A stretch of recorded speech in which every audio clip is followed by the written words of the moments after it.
we've talked about this before. How I wear big jeans, haven't we? Like, and I believe I've actually succeeded in bringing big jeans back into fashion in the UK. Uh, I am a fashionista, um, and everyone is now wearing big jeans. But on Monday, I couldn't find my big jeans because Sharon, in her loveliness, had done some washing, and I couldn't find my normal jeans. So I put on uh, a different pair of jeans that other people would describe as normal, just like straight sort of dad jeans. And Right. I went into work and I was feeling a bit self conscious because my legs comparatively looked very skinny and they almost felt like skinny jeans in comparison to my normal big skater 90s jeans. And and I went in and I got loads of comments, loads of like positive comments. Oh, Positive comments. yeah. Oh my Oh, god. you look smart today. You look Oh, smart. yeah. And I was still wearing like a wrestling t-shirt and wrestling hoodie, which everyone knows is basically my uniform and the only clothes I ever buy because I'm a child. But but I thought, oh, this is interesting. I wonder what would happen if I wore even tighter jeans. So Oh on god. Tuesday, I found a pair of skinny jeans because I do Yeah. own some. I very rarely wear them. I wear them like if we go out, like, and I want to look a bit smarter. So I wore some like pretty skinny jeans. And on Tuesday, I got even more compliments. And also, like, 'cause I've lost a bit of weight, I think if I wear skinny jeans, it's more noticeable and like people go, "Oh, you've lost weight. Oh, you're looking good." And then our NMP, who's like quite an important person at work, he goes, "Rich, you look very smart today, very professional. I like it." And I thought, "Oh, this is good. What would happen if I wore even skinnier jeans?" So, Dude, so be careful. You're gonna lose your feet. It's gonna cut off the well, that circulation. almost happened on Wednesday. I went and found the tightest pair of jeans, like Craig Monk style Oh my goodness. level jeans. I went in, and my friend Callum, who's an international fashion man, or thinks he is, he said I look good. And the NMP man collared me in the gents' toilets whilst I was doing a wee wee and started talking to me about how professional I looked. And so I was That's wondering what to yeah. do today, just maybe paint my legs That's or next just not level.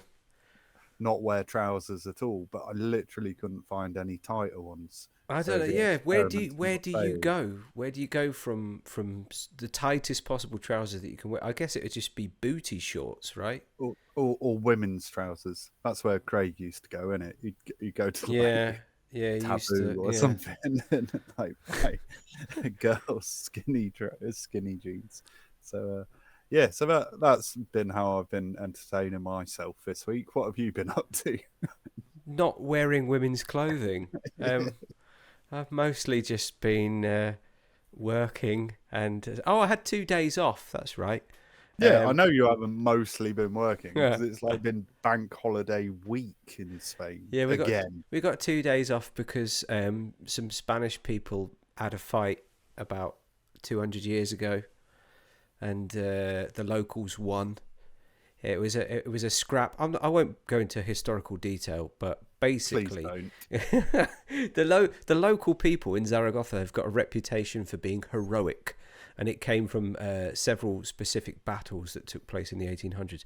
Um, and it's just because the local farmers and the women as well here, because we respect and honour them with various statues around the city, Hmm. fought I've seen them. against. I think you might have done actually. There's one in particular called Agustina of Aragon, who was this furious woman that was loading cannonballs into cannons while they were fighting off the French, and she got a statue made about her because she was terrifying. And yeah, it was Mm. just local, not ordinary people that fought off this several military forces, and they were like, "Blimey, they're a bit double-hard in Zaragoza, Badass. double-hard bastards." So yeah, that was what that was about. Cinco Marthada, not to be confused with Cinco de Mayo, which is Yeah, I often Mexican. confuse them. I'm sure you do. Yeah. But yeah, that's what I've been doing. I celebrated by working on my day off, and then on my second day off, I went and had a meal at a friend's house, and that was it.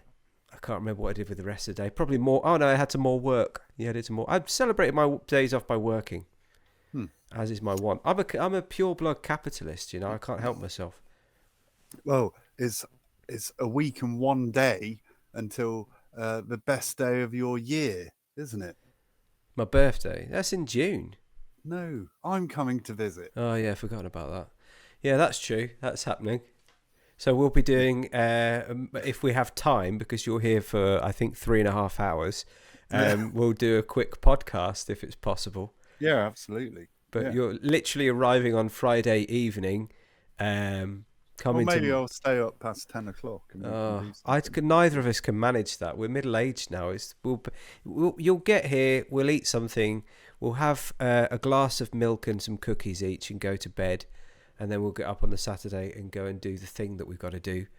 And then you'll get straight back on a plane and go home. But the great news is I will be in England more during the summer this year. I'm actually quite looking forward to it. It's going on holiday in your own country is kind of I don't know. It's a strange experience. I've been out of the country for so long that it feels quite different and unique to me. It does feel like going on holiday in England. Isn't that weird? All you have to do is stay out of the country for 10 years. And then when you go back, it's nice. It's nice again. Well, I don't know. If you want to come and see some tram stop fights, I'm sure I'll see plenty of that.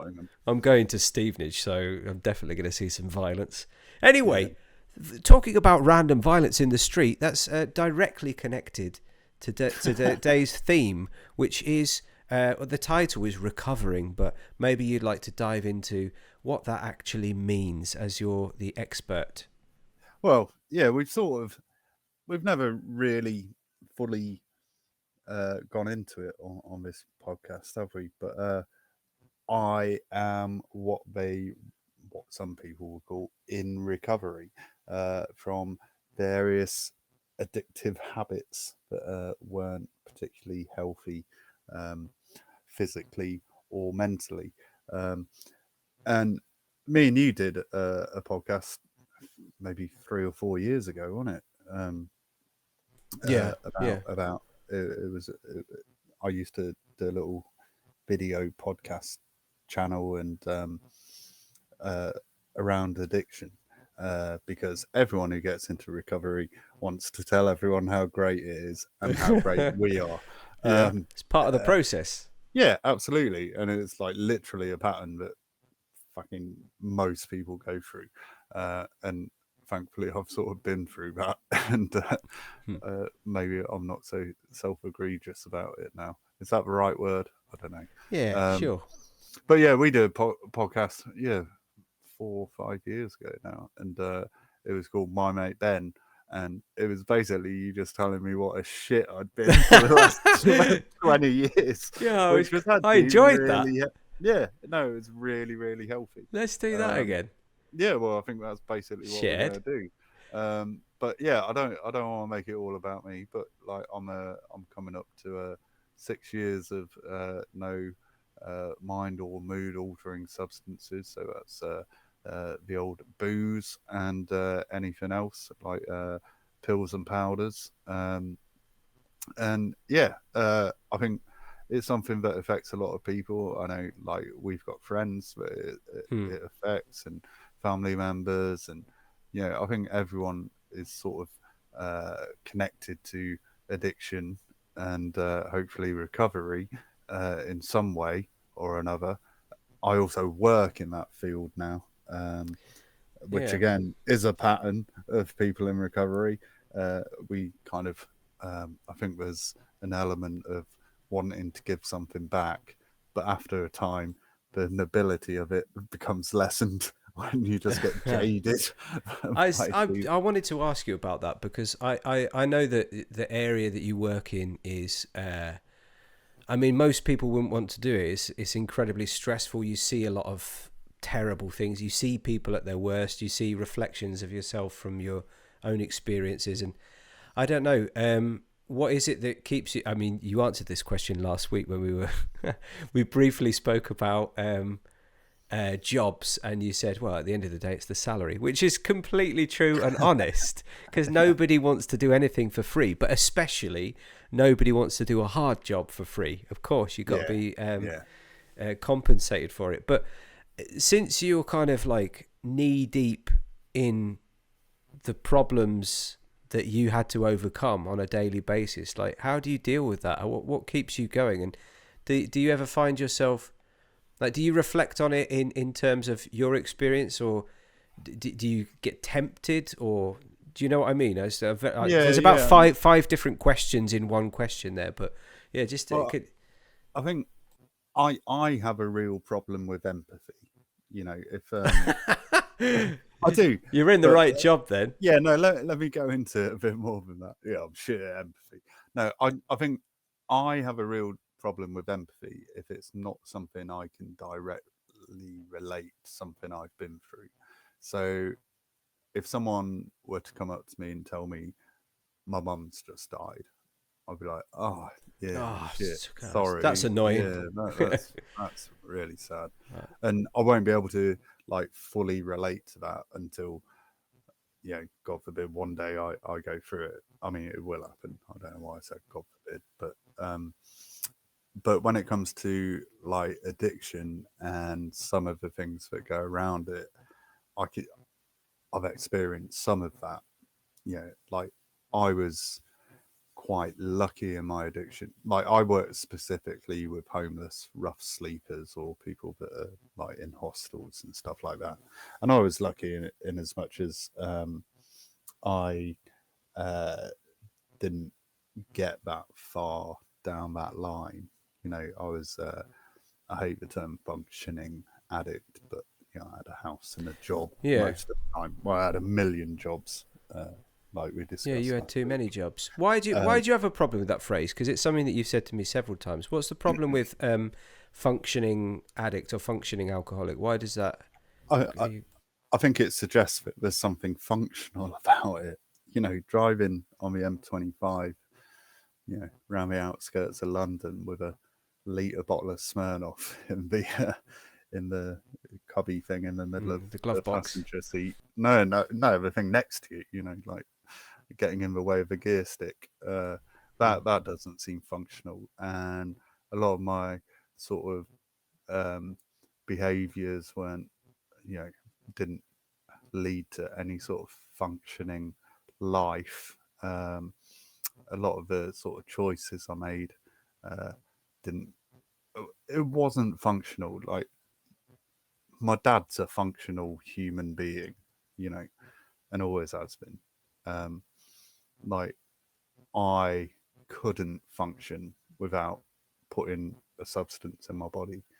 I suppose that it's the deception, isn't it, of that term? Like, because functioning gives you the other people the perception that you're doing all right, that you're okay. I think that we're all functioning adults to some extent. Nobody, well, it depends on the individual, but a lot of us are going through things that we don't share with others. I think everybody does that to some extent. But when it comes to addiction, when it's something as destructive as addiction, the key is opening up about it and sharing your problems with others and trying to overcome them. Yeah, not on your own. Yeah, I remember talking to my dad once, like because I ended up going to rehab and stuff, and I remember coming out of rehab and talking to my dad and trying to explain how I was an addict and an alcoholic, and he didn't quite get it. And we were walking through like the town that we used to live in, and he goes, "Yeah, but you're not like that guy." And there was like a guy on a bench, yeah, and all dirty and fucked up, and like fucked up on drugs and booze. And I'm like, I was one drink or one drug away from being that dad. I was just dead lucky.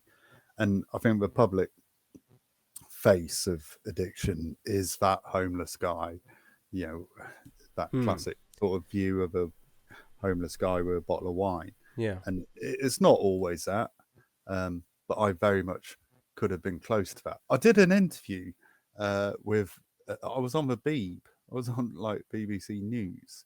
Oh, is this when they outed you and Craig as a pair of gays? No, that was the Guardian. No, this Right. was a TV interview. Okay. And they sort of, I can't really remember how I got on. Oh no, it's my old rehab. I was doing some media stuff for them because it was quite good fun. And I went on with it and we go, so what was it like being a homeless man drinking on the streets of Plymouth? And I thought, I just had to sort of blag it. I was like, well, no one makes that choice. But yeah, I could have easily been there. But going back to like the empathy thing, I can empathize with like the people I work with. And, you know, when you say, do you ever get tempted? Not at work, like, because for me, it's, you know, part of my reason for doing this job is a bit selfish. I think it reminds me of how bad things can be. And yeah, when I see the guys like that I work with, and some of them, well, I think every one of them has the potential to be an incredible person, and some of them already are, and some of them it's just buried under a layer of crack. But Yeah. like, It's just on the empathy. Sorry, just on the empathy thing there. Do you think that like society suffers from that problem because the lack of empathy often is what makes people who are living on the streets invisible? You know, like people, I think they either have zero empathy from the outset or they switch it off when during a day. Hundreds of people will walk past somebody who's like half dead on a bench in their own filth, and they won't react to that. Do you think it's a similar thing for people on large, that they haven't experienced, so they can't understand why that person is like that, and therefore they just don't have any empathy for their plight? I think it's difficult to understand, and I think that is probably a large part of it. But also, as someone in recovery, I can say this. You got to remember, addicts are pains in the arse. Like if you're walking down the street and someone's like, "Oh, there's a fag, mate," and like cigarettes are bloody expensive now. You Yeah. know, like, no, I'm not, sorry, no. Or can I have some change? No, man. Everybody's skint. You know, we're in a time of austerity, and everyone's trying to like, you know, make their money pay for their families and stuff. And then like sometimes because of the drugs or the trauma behind the drugs, and you know, people can act out, and you know, and some of that acting out is sort of fucking intimidating and terrifying to a lot of people. Yeah. Sometimes it is to me, you know, and I do this as a job. I had a guy follow me into a bakery last week, and he literally pointed out the thing that he wanted to eat. It was like this really expensive cake, and I was looked at the money in my hand that I was going to get myself like a pasty with.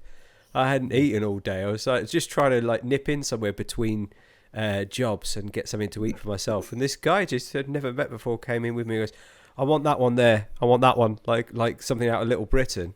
Yeah. And I was like, no, But no. you know, like I'm. You're talking about it like you weren't intimidated by it or whatever, but a lot of people do get intimidated by it. Oh, I was pissed off.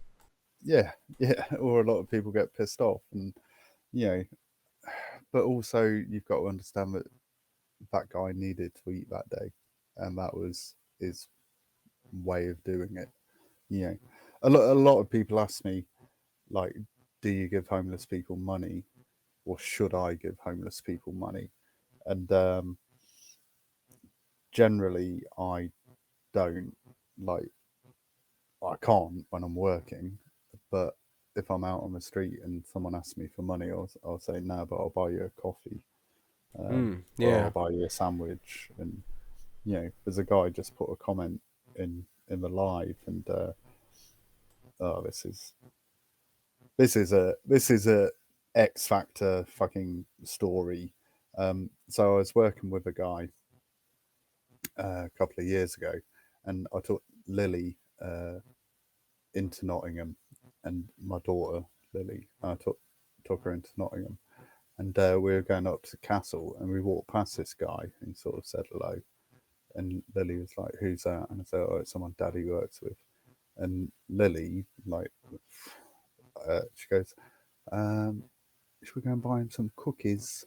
I said, "Yeah, let's go and buy him some cookies." And she gave this guy some cookies, and he was really appreciative. And he's just put in the comments, yeah. I mean, he's lying in the comments, but he's just said he's at 18 months clean now, and that's beautiful. That's like an incredible success story, and but I'm sure he'd openly admit if we gave him a fiver, it would have gone in his arm. Yeah. Absolutely. But yeah, so addicts, and when I was an addict, I was bloody difficult to deal with, because I got you were a few failed relationships, and and I'm not blowing smoke up your ass, man, but I can't tell you how grateful I am that you sort of stuck with me through to now. So I wouldn't. I wouldn't have stuck through it with you, man. I can't work out if you are like the best at your job or the worst at your job. I think it's a combination of the two, because I appreciate the fact that you don't take this. Again, it's down to the empathy thing and having the experience of it for yourself.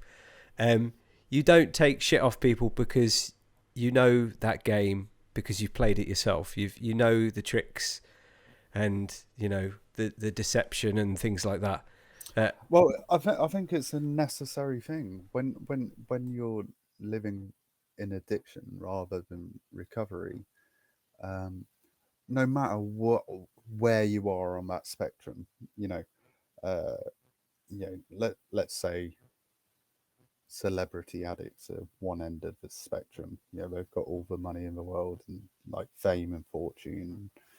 They're never going to lose a house. And then the other end of the spectrum is that guy that Lily gave some cookies to, living in an abandoned pub doorway. I think a necessary part is being really good at manipulating people, really good at lying, or at least thinking you are.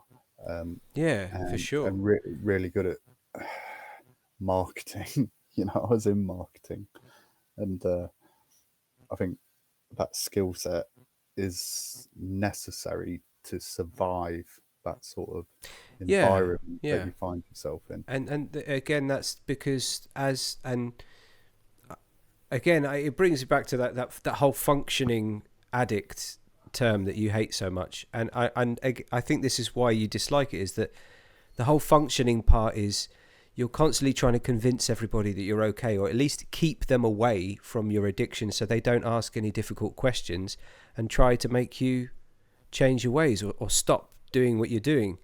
So you have to give out this image, this persona of everything being fine. But some people get addicted to the deception, so to the point where the deception gets out of hand, like, and I'm not going to name any names, but one of our friends, you'd ask him, like, so what are you doing this weekend? He's I'm going to be meeting up with Billy Bragg, actually. It's weird. I'm doing an interview. It's just to weave this extraordinary lie that's like so, like, it's more difficult to maintain than just telling something that's closer to the truth.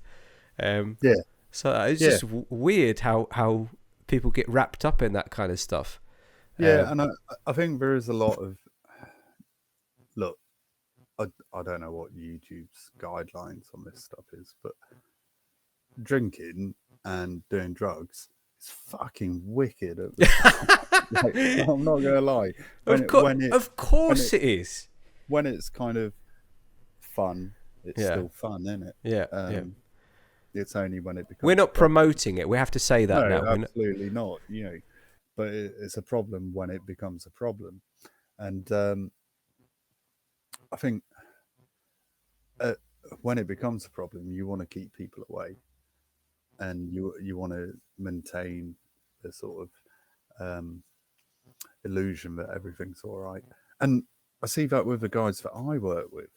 You know, they'll be like, "Yeah, no, I'm fine. I like living in this doorway." Fucking hell, mate. Yeah, Yeah. like, and it's it's a real weird sort of mindset that you get into, and it's not until you sort of have a complete breakdown very often that Hmm. that things will change. You know, I suppose at first you start trying to deceive everyone else, and then you start trying to deceive yourself, and that's when it becomes impossible to escape, because when you successfully lie to yourself, you're not in control anymore. yeah. If you can convince yourself of something, then it's true, Mm. isn't it? Yeah, I've got a question for you about recovery in general. Like, so, it's very common that anyone who's going through addiction, one of the things that you have to keep at bay more than the questions from your family and friends and from your colleagues is the sense of despair and guilt that you feel that you're out of you've lost control.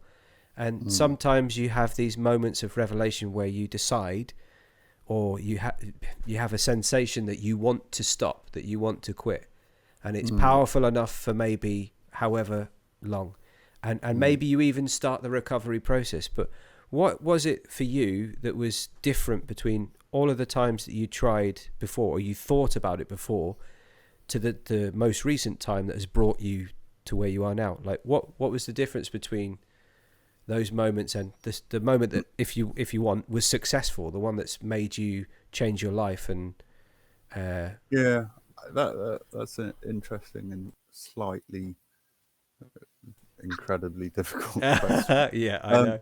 So I did some work with a family. I did like a little sort of intervention meeting with a mum and a son who were concerned about the dad.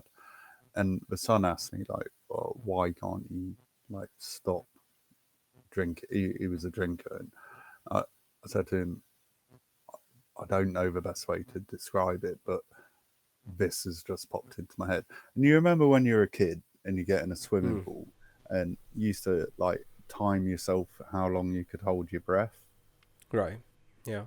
and you go under and maybe you'd hold the steps and you like stay underwater for, I don't know, 30 seconds, and then it's like getting a bit hard, and then you really cling on to the steps, and then you're like, oh fuck, you get to a minute, and then you can feel your whole body's like getting ready to explode, and you know that you've got to go to the surface to get oxygen, and you keep holding on, and you're thinking, oh, I can just go a bit longer, I can go a bit longer, but eventually you have to like shoot up to the surface and take a big breath. I said to him, that's how your dad feels when he's not drinking. And the drink is the oxygen that he needs. And until you sort of realize that holding your breath underwater is a fucking pointless exercise, then you're always going to want to Yeah. get that fix and that sense of relief. I get that, and that's a great analogy. But I don't. The last part that you said there, until you realise that holding your breath underwater is not a great idea. Anyone who's an addict knows, though, that what they're doing is not good for them. We know that. You know that you're.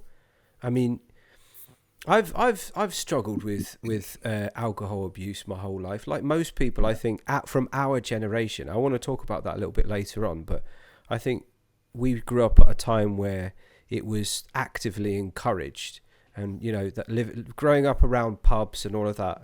But yeah, we'll talk about that in a bit. But it's not until later in life, or maybe as an individual, people have a moment where they see themselves in an absolute state. You catch yourself in the mirror, or you I don't know, you lose a tooth because you fall over when you're drunk, or something like that, some kind of physical something that is recognizable, that you can notice in yourself. Because a lot of the time you can ignore the physical effects. You can get a bit fatter, and most people can just go, well, whatever, I don't really care. It's amazing what you can put your body and yourself through until the moment that you say, bloody hell, this is gone too far. Usually it's an external intervention, right? Usually it's a health problem. Somebody will say, a doctor will tell you, if you don't stop, your liver's going to pack in or whatever. So I'd sort of disagree, mate. like, go on. The amount of people I know that have got like liver cirrhosis and all keep drinking. Exactly. Yeah, that's what I mean. I think you asked what was different for me, like 6 years ago when I went to treatment. I think, and it's really difficult. So I don't want to like do war stories or anything, but the day was like I got done for drink driving. I've still got mixed feelings about that. I say it was the best, worst day of my life. I wasn't actually drink driving, but I mean, I had done a billion times. So yeah. Don't get so, yourself in trouble retroactively. No, but absolutely, it was my turn to get caught, and I'm really glad I did. And I'm grateful that I never like hurt anyone or hurt myself through drink driving. And that day, like I thought, oh fuck, and I ended up, I did my, in inverted commas, 12 stretch, which was 12 hours in a cell, trying to sober up, and I still wasn't. I was still like blowing incredibly high. By the time they let me out, but they could tell I was really bored, and so they let me out. And I left that cell and went straight to the offie, and bought a bottle of vodka and sort of meandered home the 3-4 mile walk, knowing that like my parents would be there and my wife at the time, and everyone would just be really pissed off. And that was kind of the straw that broke the camel's back, if you like. And then it was talking to a solicitor, and I blew really high, and they were like, actually, you're looking at a custodial sentence because you blew off the scale, basically. And I was like, oh fuck, I don't want to go actual prison. I'm far too pretty for that. Yeah, that's true. Someone suggested like rehab would look good in court. I didn't know, but already like my sister had been on it and sorting it out. And even then, like I went to court on May the 12th, 2018, and I got a 3-year ban and like a fine and stuff. But it could have been worse. It could have been a custodial. And the next day, I went to rehab, but I'd only booked in for a month. And honestly, the day I went in, I was still thinking, oh, okay, I'll go here for a month. It's sunny. I think it was World Cup was on. I was like, oh, I bet they'll have a telly. I won't be bored. It might be vaguely interesting, and I'll come out and be able to drink and do whatever else, but like in a controlled way. And I thought everyone will blow over. Like my ex-wife would be, she'll calm down, and everything will be fine. And I'll just go out and drink like normal and be fine. And then 4 days in, something clicked, and I can't pinpoint what it is. I really can't. But before that, Lily was born. That wasn't enough to get me clean. I was, I lost a lot of relationships. I lost a lot of jobs. I lost a lot of people's respect, and none of that was enough to clean me up. and the Lily thing, I'm ashamed of that, and I always will be, and I've got to sort of carry that a bit. I mean, she's all right with it. Yeah. But that doesn't make me all right with it. So all those massive things and all the threats and all the I'm leaving you, or the my parents are lovely people, but they didn't really get it, and I was a long way away from them, and I was fucking 38. I was meant to be a grown up. They shouldn't have been worrying about me. But they never threatened to disown me or anything like that. But all the failed jobs, all the I think I said this, I never got directly fired for being a pisshead, but it didn't help, and but none of that was enough, Ben. It was just one day in a place called Runcorn, near Liverpool, and I remember ringing home and saying I need to stay longer. And 4 days in, I said, I need to stay for 3 months. That was your revelation. But I suppose, because I mean, it is an unfair question that I've asked you. Like what was the difference? What was the moment? And I think that people maybe they get tricked into, when you're an addict, you get tricked into believing that you're just gonna, sometime in the future, there's gonna be the day where for some reason you are gonna change, or you're gonna decide not to do it anymore. But the fact is, it's not a process. It's a series of processes. It's a series of events that lead you there. And that includes, even if you try to give up, you try to quit, you try to stop, and you fail and you start up again. You shouldn't discount that. It's part of, it's taking you to the place that you need to be at. As the people are really hard on themselves when it doesn't work. It's not like just flicking a switch. And I'm a bit of an oddity, to be honest. Like, touch wood, I'm a one and done. Yeah. But a lot of people, they'll try, and as long as they keep trying, there's still hope. But that list of events that you said, that weren't enough to make you stop. They weren't enough individually, but as a sequence of events, they were enough. It was all of those things got you to where you needed to be to have that revelation. Yeah, and also, like, almost every day I gave up, but I also relapsed every day. It was like I'd wake up, realise what had happened the night before or the day before, be like, fuck, okay, I've got to not do anything, and then 12 hours later I was back at it. And I've got no one to blame. I had a nice upbringing and stuff, and I think I was just like deeply unhappy for some reason, or I was certainly feeling something I didn't want to feel, and drugs and booze change the way you feel.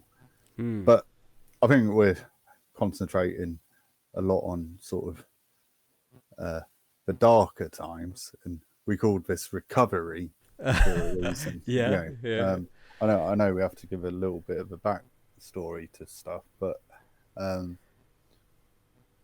it's only in recovery that I can do this. I can look back and sort of be a bit analytical about it. No, it's great, man. It's wonderful to have finally met you after all of the years that I've known you, because I mean, how did we meet? When I met, you pulled me out of the bush. You were face down in a flower bed, and I can't remember if I'm convoluting two separate events. I think you then tried to have a fight with my roommates or something like that. There's a lot of weird stuff happened. You did save me one time. Somebody was about to attack me with a golf club, and you ran out of your room with a box of mince pies and started handing them out to these people that are about to attack me. I'm a lover, not a fighter. It was so bizarre that it just punctured this violent atmosphere. Everybody was drunk. Everybody in that scene was drunk. I think that's one of the problems, especially at uni. God, I don't know how many other people that we knew from that time made it out without ongoing addictions. But well, let's talk about that a little bit. You know, what is it that brought us all into that lifestyle? I don't think that it's the same now as it was before. I don't know if you experienced this in probably not in your work, but in your life. We have mentioned it that the younger generations are less into drinking and more into vaping and listening to crap music like Taylor Swift. But I think that when we were growing up in the 80s and 90s, there was a lot of respect for people that drank and that could drink a lot. There was like glorification, wasn't Yeah, it? I mean, You know? like even Britpop, the whole like laddish culture, like Yeah. it is almost fashionable. I've got And a list. ladettes. And ladettes, yeah, the chavs, the chavettes, the ladettes. I think we've both got a list of celebrities that have been through various stages of addiction. I think yours are examples of how it went badly. Mine are examples of how they were praised and glorified, as you say. I'm going to give a quick example from the TV. This is how I met our mutual friend. Because he used to come to my room at uni and watch the snooker. He was a big snooker fan. I imagine he still is. I just put a picture of Jimmy White on screen. And I remember when I was a kid and teenager, I should say, and at uni, people were still allowed to drink and smoke on TV. And a lot of pub sports were still famous, or still popular, I should say. Thanks to David Attenborough. Did you know that? What? The snooker was a televised event because of David Attenborough. He used to work for the BBC, still does, but he was in charge of the transition from black and white television to colour, and they wanted him to put a show on that would demonstrate the power of colour television, because a lot of people didn't like the idea of it. So he put the snooker on because there's so many different coloured balls on the table and it's green, the table and everything. Who is that? David Attenborough. No, the snooker player. That's Jimmy White. No, it's not. Yes, it is. No, it's That's not. an old Jimmy White. Okay. Well, yeah, Jimmy White. I mean, he was. It absolutely- represents Jimmy White. I don't think it is actually Jimmy White. It's not Jimmy White. It represents Jimmy White. That's the Madame Tussauds Jimmy White. I remember reading his biography because at one point I was a drunk taxi driver, and Obviously. and just read That'd make a good film. biographies rather than driving.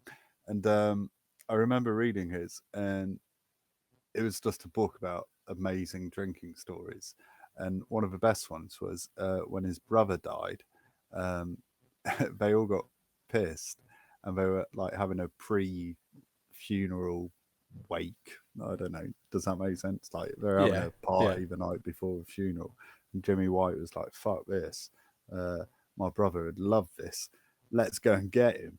And they went to the chapel of rest and like pulled him out of the coffin. Oh my God. Took him back to Jimmy White's games room. All got pissed and sort of passed out, and then woke up about an hour before the funeral, realizing, oh fuck, I can't remember his name. Dave's in the garage.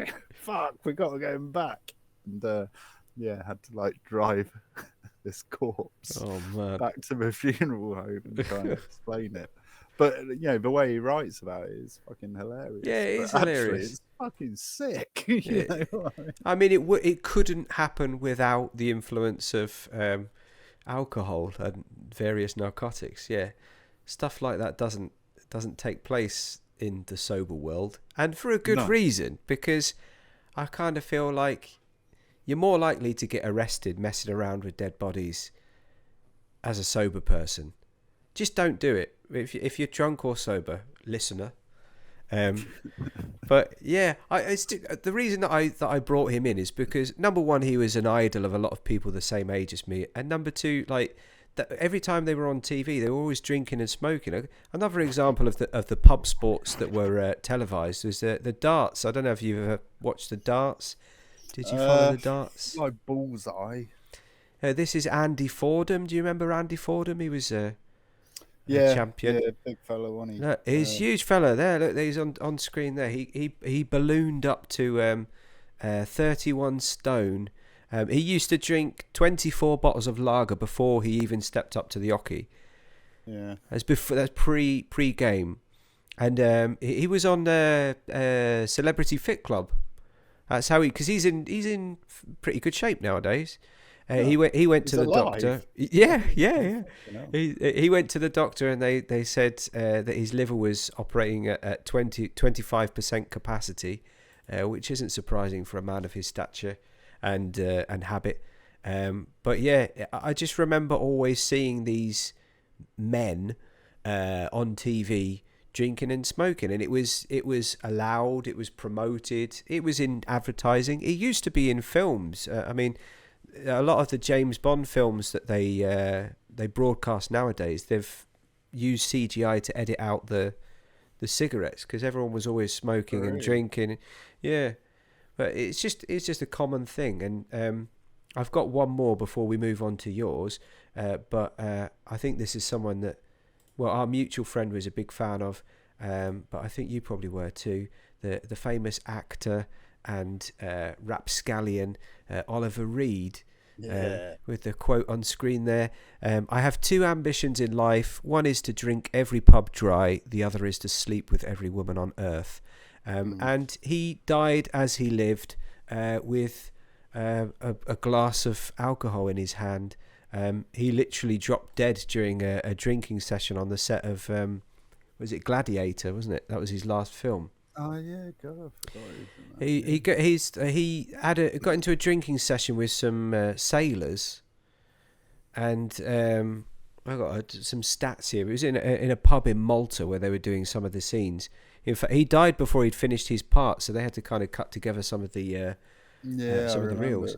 But he drank in his final session that literally made his heart stop.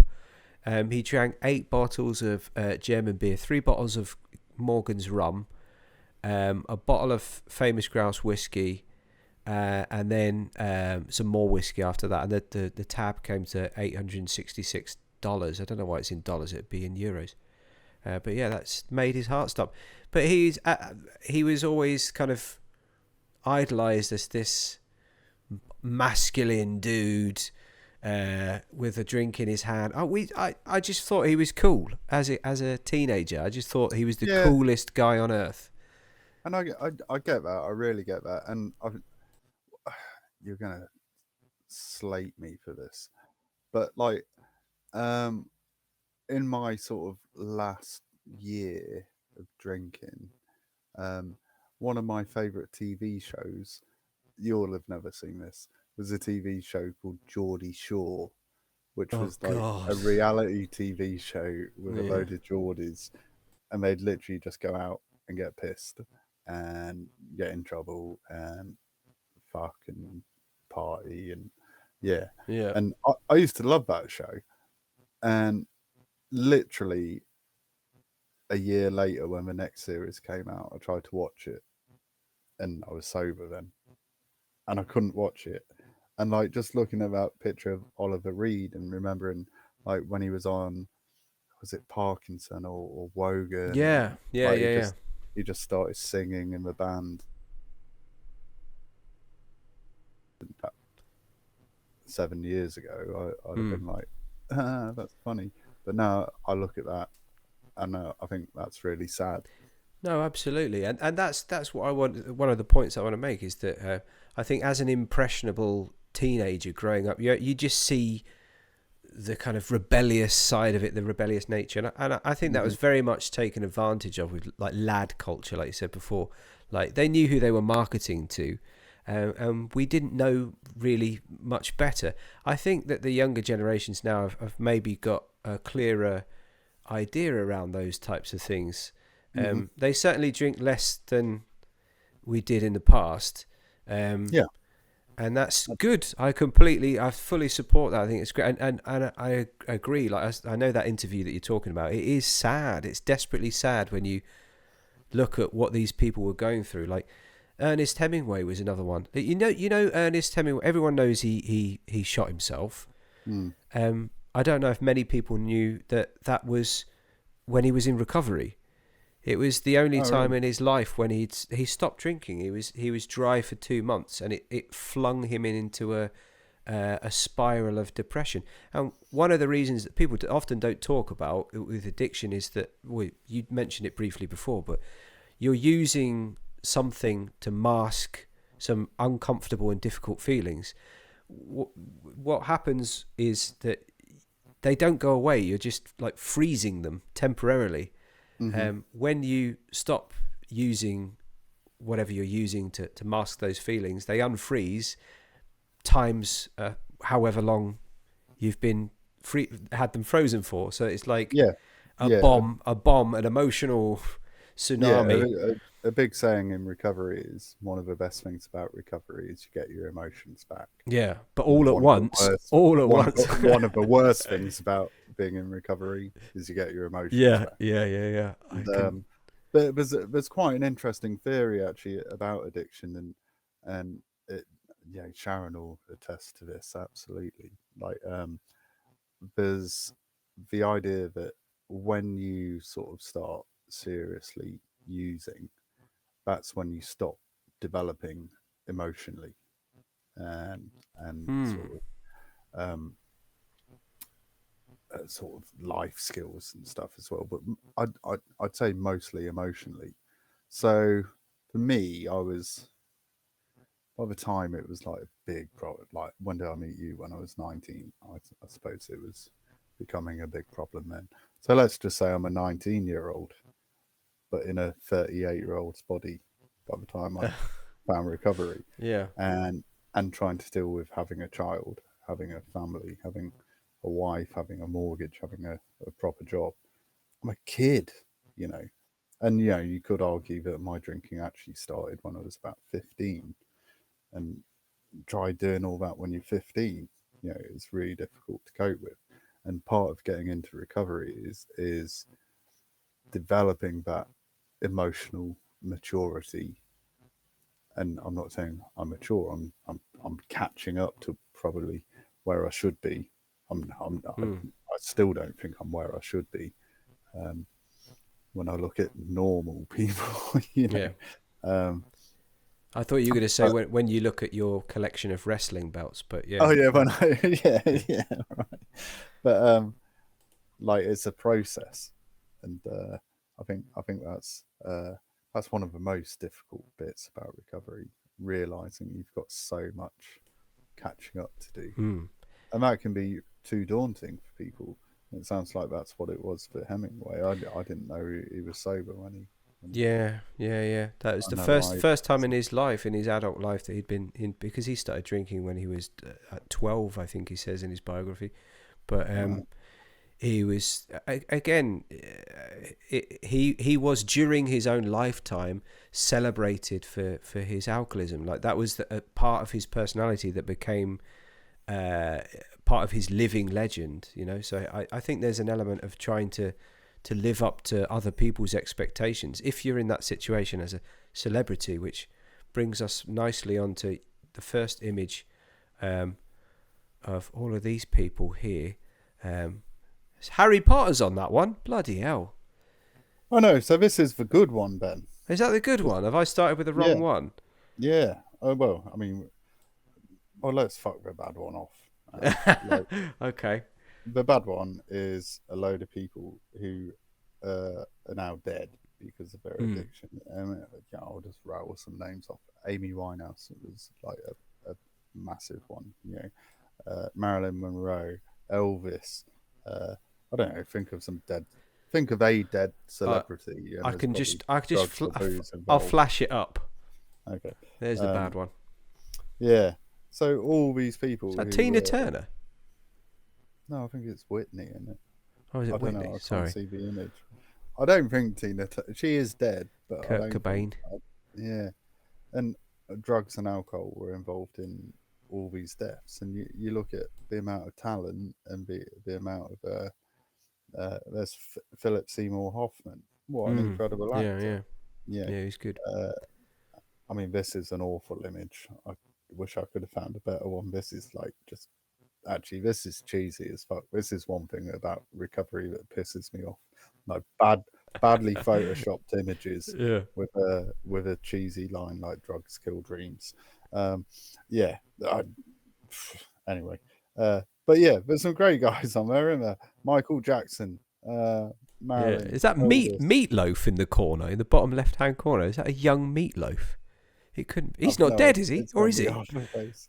I don't know, but no. River Phoenix. Who's that guy next to the word kill? That's that comedian.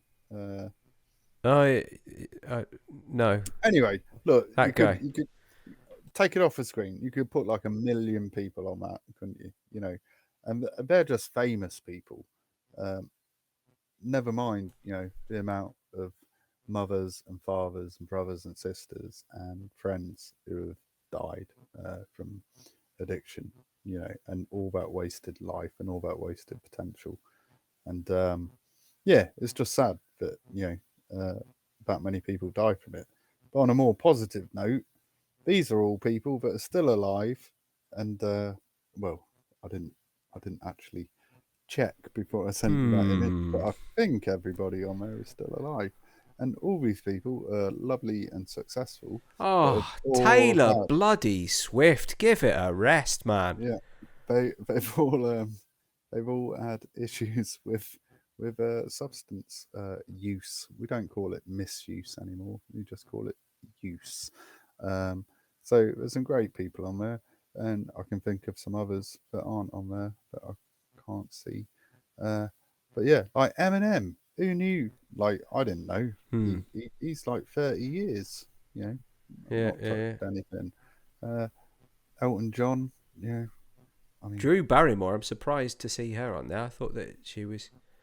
yeah, Charles Not Starlet. Yeah, did quite a lot of coke, I believe. I didn't actually realise Taylor was on that. I'll have to ask Millie what Taylor's drug of choice was. She'll know. I think the sound of her own voice, I think she's Maybe. addicted to. Yeah. But yeah, Harry Potter, Robert Downey Jr. is on there. Yeah, Yes. I did know about Harry Potter. He was. Did you? I didn't know that. Yeah, it was on. It was during the Harry Potter films. I think obviously the later ones, not the early ones, but when they were of age on set, they used to go out and get smashed, and he'd turn up on set hungover and completely off topic. But I've seen photos of him and rumours that he might be the next Wolverine. That's exciting, isn't it? Something to look forward to. It's not. That would absolutely ruin it for me. He's got hair on his face. So have I. He's totally ripped now. He's like properly ripped. I don't know if you've seen I this. mean, that upsets me too. Yeah, it's annoying, isn't it? But good for you, Daniel Yeah, Radcliffe. well done. Whatever. Fucking millionaire. Yeah, he's. But I think, you know, but we've thrown up celebrities again. But like, I could show you 100 pictures of people that I know in recovery. Like, he sometimes listens. I always give him a shout out just to piss him off. But like, when I got into recovery, I joined what they call the fellowship. Like, I fucking hate saying that. It does make it sound like a cult, doesn't it? And it is a little bit culty, but if you ignore that, it sounds like Tolkien. It sounds like a sci-fi. It sounds like you got to carry a ring into Mordor.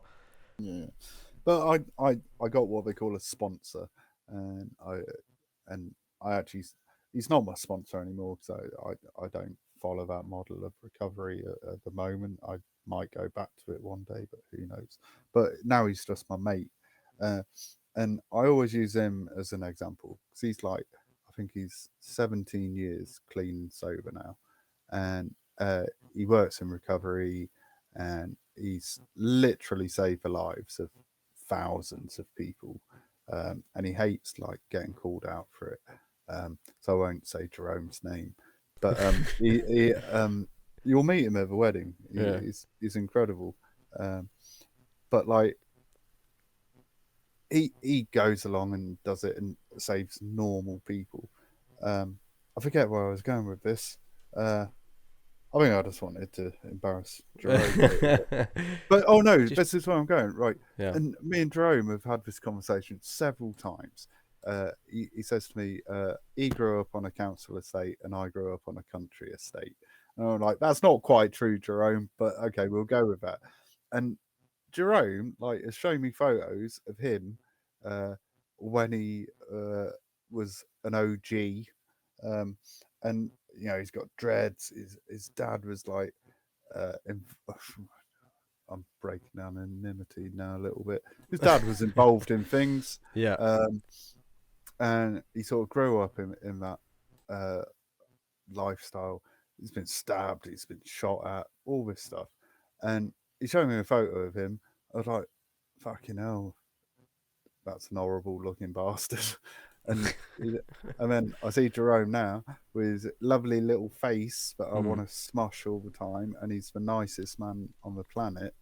And just, I don't think it matters whether you're Jerome or you're Daniel Radcliffe. I think the struggle is the same in a lot of respects. For sure. Yeah, that's where I was going with it. Yeah. And just calling him out a little bit as well. But it is it's a pity. It's sad that I think you're right. The potential exists inside of all of these people, whatever they're going through, whatever they're suffering through. But it's whether or not they can make it through. And I don't know if you agree with this or not, but in my dealings with people with addiction, it's always been that people have. I don't know. I don't know if this is true or not, but it's something that people repeat. Is that they have to decide to make the change before anyone else can help them change. Yeah, absolutely. Like, you know, hundreds of people. Well, maybe not hundreds of people, but I was told thousands of times that I was an alcoholic. And I used to make the jokes, no, alcoholics go to meetings. And I used to make that joke for several years. And towards the end of it, I just went, yeah. And, Yeah, that's the moment. Fine. Yeah. Yeah. No, it wasn't even a moment. I just didn't give a fuck, But yeah, absolutely. It takes the person to decide that they want to make the change. No, another model of recovery is this thing called SMART, and they have a saying, and it's you didn't cause it, you can't control it, and you can't cure it, and that's for the families of addicts. There's nothing you can do, really. Yeah. You can, and there's no right way of doing it. You can be supportive, or you can withdraw support. There's no like set way to do anything. Until the addict themselves decides that they're ready to make the change. There's no helping them. I'd just say to anyone that is going through that, because like, I've been through it, and you go through it on a daily basis. But when you're dealing with people who are addicted and that you care about, and you see them, you have to watch them actively participating in their own demise, destroying themselves, and they don't seem to want to stop. Like you said, should you help? Should you withdraw your help? It's incredibly frustrating because you feel powerless. So they lose control of themselves, and you lose any influence that you have over being of use in guiding them away from it. But like I said before, it's a pleasure for me today to be able to talk to you as a normal human being. So don't forget. Normal's pushing it. Yeah, you fucking weirdo. But don't forget that person does exist somewhere inside all of that, and all you can do is I don't know. I'm not. I was almost gonna give some really weak advice that would just be insulting to anyone. Honestly, I think like if anyone is listening and they feel they might have a problem, the one thing that I hold true, and it's what I tell all my guys is life has to be better without drugs or booze or both. Yeah. And if it's not, then there's no fucking point. But making that life better, and that's what recovery is. And I want to talk about that briefly before we finish, because yeah, that's what the title of this episode is. And I feel I've just banged on about how shit addiction is. No. Go for it. Go for it. Well, addiction is shit, but recovery is fucking amazing. It's like hard work, you know. Life has to be better, but it's not just going to happen. You can stop doing drugs and stop drinking, and you know, and sit there, and life will still be shit, you know. And like in the NA and AA stuff, like success is kind of measured by time, which I'm not sure I agree with, because I've met addicts that haven't used anything for 25 years and they're complete arseholes, you know, and nobody wants to be around them, like when they were addicts. But if I just wanted to get time, I'd just not use substances and just sit here, and time would just pass me by. And time, I can't stop time, so I just get more time. But what's the fucking point in that? You know, my body might recover, but nothing else would happen. And it's only through like work on. I'm sort of vaguely talking about me, but I don't just mean me. I mean like the thousands and millions of people in recovery doing the work every day, working on themselves. And it's only through that you know, now I have an incredible relationship with my daughter. Now I'm about to get married to like the most wonderful woman in the world who accepts me for all my weirdness, and Yeah, that's the strangest thing out. me, yeah, encourages me to keep working, you know, and keep developing, but doesn't try and change me or anything like that. Yeah, she's incredible, and I've got a job that I enjoy, and I work with amazing people, you know, and that's only through working at it. I can't just sit there and not take any drugs and not drink, because yeah, what's the point in that? You know, Yeah. that's not interesting. That's not exciting. And honestly, I've said this to you before. I don't often think about like using anything, like every now and again. But it's normally like if I'm at something and it's really boring, or it's like I'm at, I'm at a gig and the band's shit. I'll be like, oh, this would be better if I was off my nut. Yeah. But then that's not my fault, is it? That's that's the band, you know, or whatever. So yeah, if anyone is like going through it or knows someone, like it is worth it. It's hard work. Like life is better in the moment when you're on something. Yeah, sure, but life is not just one moment, is it? It's a series of moments, and in the long term, like it's so much better when you're not under the force, the nature of a desire that you can't control. Yeah, because it's not. It's never just one time. It's a habit. So I think a big part of it for me is I don't want to have to rely on any substance or anything really to get me through life now. And like a few years down, you know, like I've got a bit of time now. I'm still a baby in it really, but like I remember like that year one, sometimes I'd wake up and it'd be like fucking a grey, cold day, and I'd go out with the dog.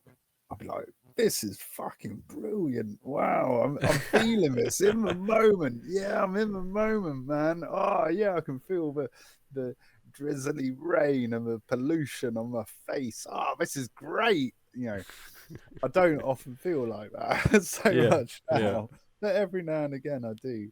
And they're like special moments. I think like they're things that everyone experiences, and like life is basically working your way to those moments, isn't it? Yeah, for sure. Yeah. And to have that genuine emotion around it, or that genuine feeling. Yeah, to be present. Yeah. So you know the words, being present is incredible, and I get those feelings like fairly often, and it's remembering to recognize that, and know that they're real. Whereas for 20 years almost, I was feeling things, but I don't know if they were ever real, because something else was in my body that was driving the car. Yeah, literally. Yeah. So it's absolutely worth it, and recovery is amazing, and also you get to meet some amazing people. So if you're thinking about it, fucking do it. I think you're doing a great job, even though you completely lack empathy, and I don't know what positive effect you're having, but no, seriously, it's great. I always like talking about this with you because like I say, it's a pleasure. I think about what it was like before. I don't know how we were ever friends. I wish that I had been able to save all of the voice messages over the years, because some of them are I could have used those at your wedding. Yeah. Oh, fuck, we've got to talk about that speech next week. I forgot the speech. Yeah. Well, that's a wonderful time to wrap up, but I think it's something that we'll probably end up returning to, because it's an interesting topic, and I think it's nice to hear the stories of success and failure and success. But yeah, we'll be back here again. Okie dokie. All right, buddy. Well, good to speak to you as always. You too, man. Stay unempathetic. Keep doing what you're doing, and buy that man a cake. Okay, I'll go back tomorrow and give him a cake. Not the one that he wanted, though. He's not getting the one he wanted. You get a cheaper one. All right. I'll speak to you soon. Okay, lads. Love you. Bye. Bye.